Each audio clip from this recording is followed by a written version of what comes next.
शीर्षा को अंदर डाक बंगले के ऊपर आराम करता हूँ। ना कहीं का खबर ना कहीं का पता।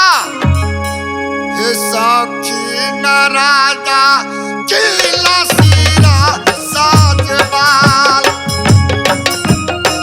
ये सौखी न बेटा हम पथरादा।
आराम में लग जाता हूँ।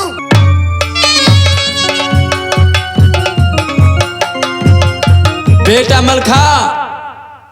कौन? कहाँ से ये आवाज मैं सुना? मैं माँ दुर्गा बोल रही हूँ बेटा। क्या माँ? प्रणाम माँ। खुश रहो बेटा। तुम किला सिरसा के अंदर चायन की बंसी बजाती हो। मोहब्बे निवासी उज्जवल चंद्र राय। हाँ माँ।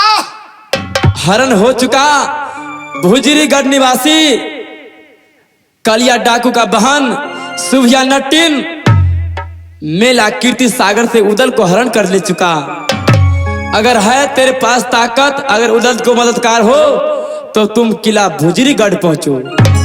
हाँ माँ, मेरे बाजू में इतना दम है। माँ हे रहना तैयारी मर्द मलखा ऊपर दाल। हे रहना तैयारी मैया मलखा बगल।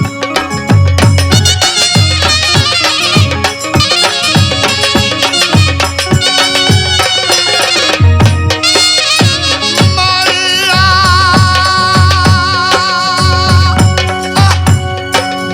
सुनो सातो बहिनी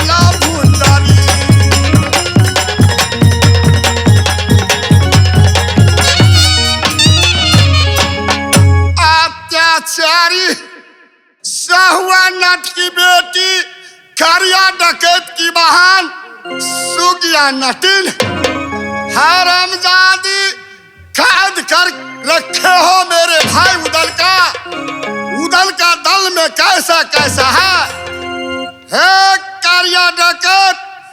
सुन लो मलखा सिंह का बात। तुम 100 भैंसों का ताकत रखते हो।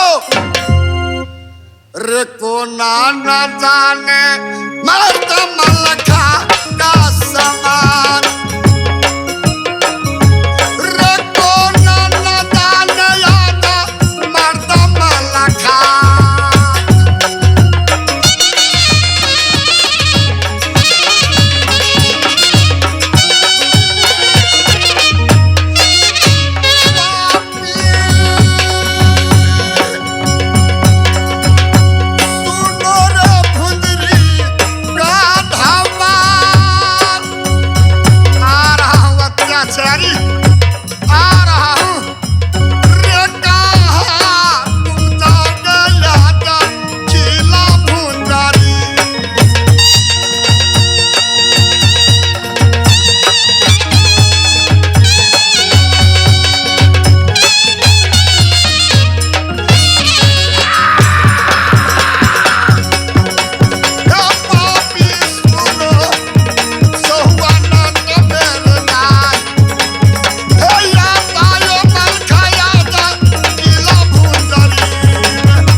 इजाजत लेकर शिव सागर नदी पर पहुंचा। मेला देखने के लिए इजाजत लेके गया। ये कोई ना खबरिया आया क्या गोया। वो कोई ना खबरिया भेजा अपने भैया को।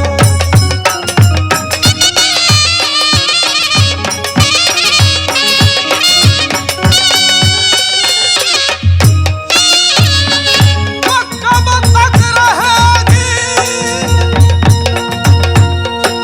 बहन मेला में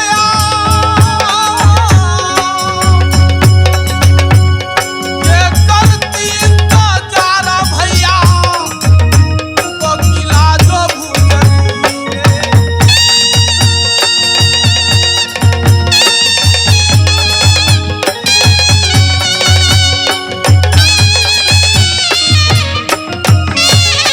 ये बहनी सुनो सहोदरी हमार के याद अब मिलो बहनी ये अपनी भैया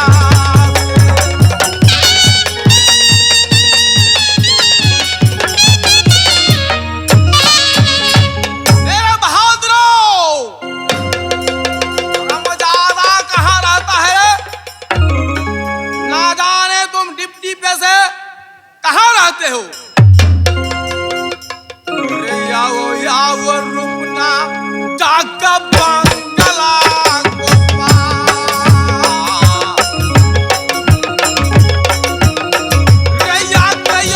मिलो रुकना अपनी जो राजा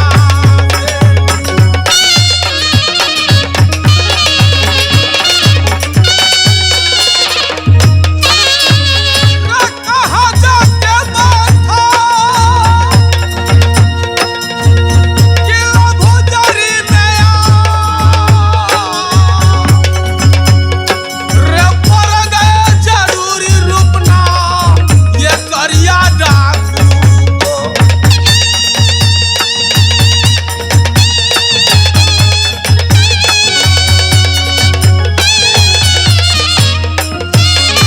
ये रुकना ये सुनो महाराजा को पास रैया के अब मिलो रुकना करिया डाकू से।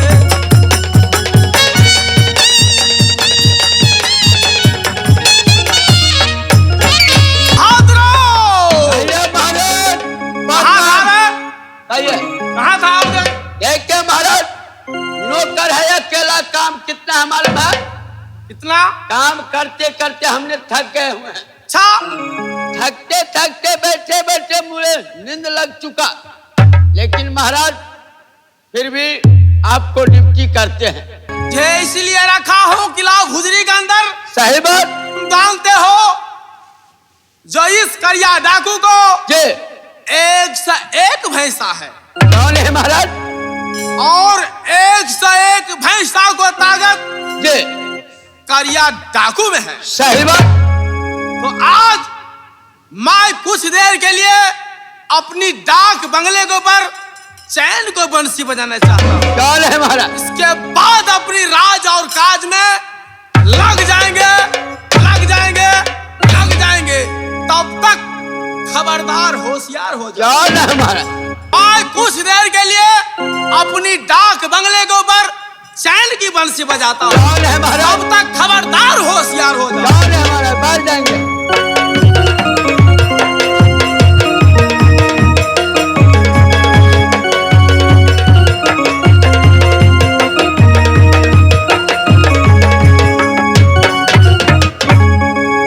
रे कोई है? बोलिए महाराज बातें क्या है। पहले तुम बतलाओ यहाँ का तुम कौन हो? यहाँ का हम पुलिस वाले हैं। पुलिस वाले हो? समझ गया। तुम्हारा महाराज कहाँ है? दरबार में है। दरबार में है। उसे बुला कर ले आओ। बोल देना सिरसा निवासी मर्द मलखान आपसे मिलना चाहते हैं। महाराज की जय हो। क्या हो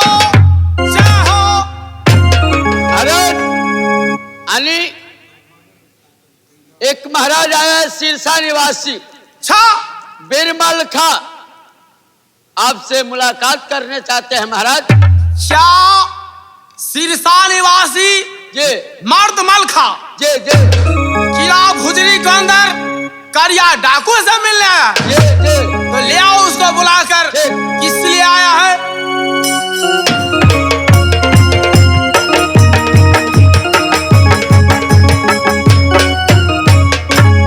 देखते ए, महाराज। करिया डाकू, आगे बढ़ जाओ। तुम ये पहले बतलाओ, किसी को रखे हो किला भुंजरी को अंदर?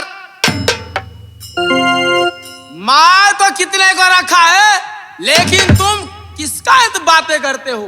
मैं बातें करता हूँ मोहब्बे निवासी डाकू उदय चंद का। अच्छा, तो उदल को ढूंढने के लिए किला भुजरी में आए हैं? हाँ, यहाँ कोई उदल उदल नहीं है। करिया डाकू, ये भी सोच ले, तुम्हारे बहन सुगिया नटिन रे लाया ये उदल को तो मेला पास जाए रे लाया चूड़ा कर करिया या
जब मैं बोल दिया नहीं है तो नहीं है।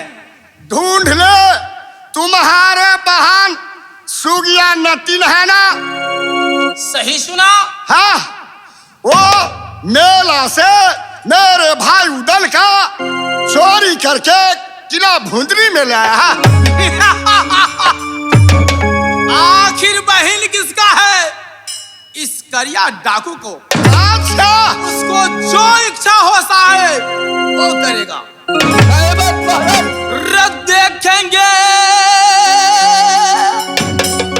रत्तागता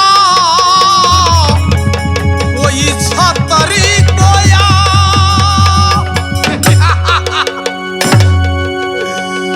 रे किसका जो भुजा में राजन ताकत जो होता।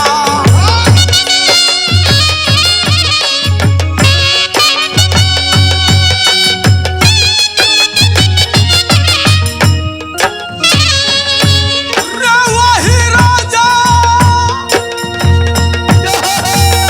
लड़ेगा करिया डाकू से हाँ,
पहचाना? पहचानता हूँ। क्योंकि 101 भैंसा रखा हूँ सही बात। आप भुजरी के अंदर। सही बात। 101 भैंसा को ताकत इस करिया डाकू में समाया हुआ है। रमलखा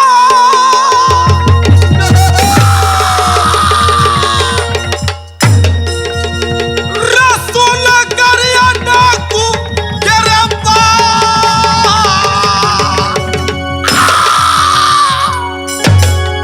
रटंगरी बकारा के रे दुश्मनो पारा फेंक।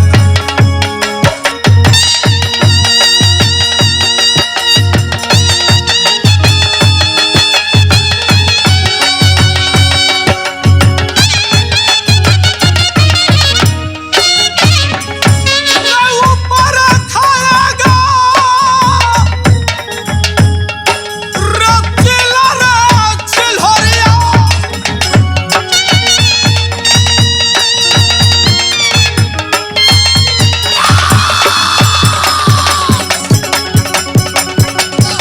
रे नीचे गिरेगा कुछ जूता से तो रे कोई न मदद दिया होगा खिला दो भुजरी।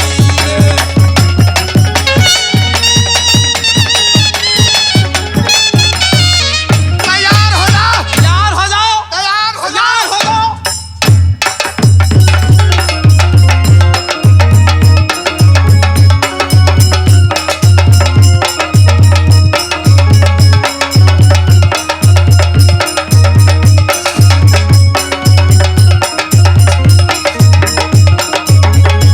लगाओ ताकत। लगाओ ताकत।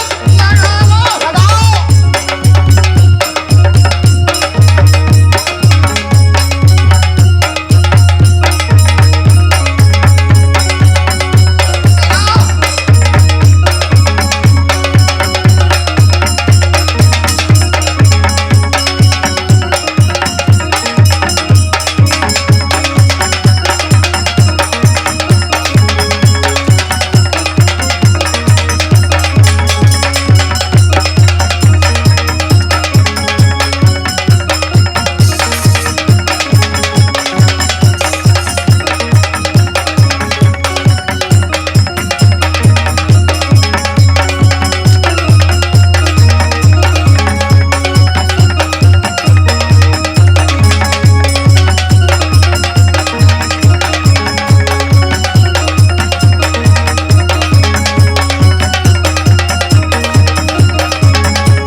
अत्याचारी। अगर बाजू में दम होता तेगा लड़ता। ये क्षत्रियों का नियम है पर हम फंस। अत्याचारी जुबान नहीं सुखा देता मैं तेगा लड़ते लड़ते। अब बताओ मार दिया जाए या छोड़ दिया जाए? बोल तेरे साथ क्या शुरू किया जाए? ये मर्दों का काम नहीं है अत्याचारी छुप कर वार करना। मारिया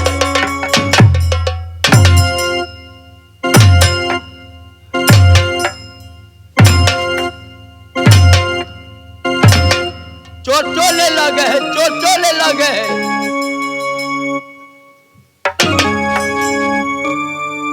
रामजादा पहुंच गया क्या? अत्याचारी भाद्रो ये कहे महाराज? ले जाओ उसको ए, कैद खाना में डाल दो। तखन से थोड़ा बरबर करे छले बिरमल खा।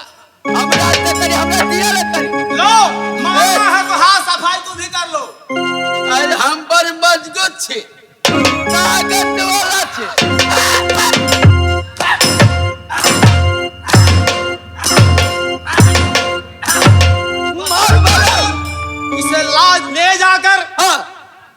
खाना में डाल दो। चले हमारा, जाओ ले जाओ। रखिए रखिए, चल, चल।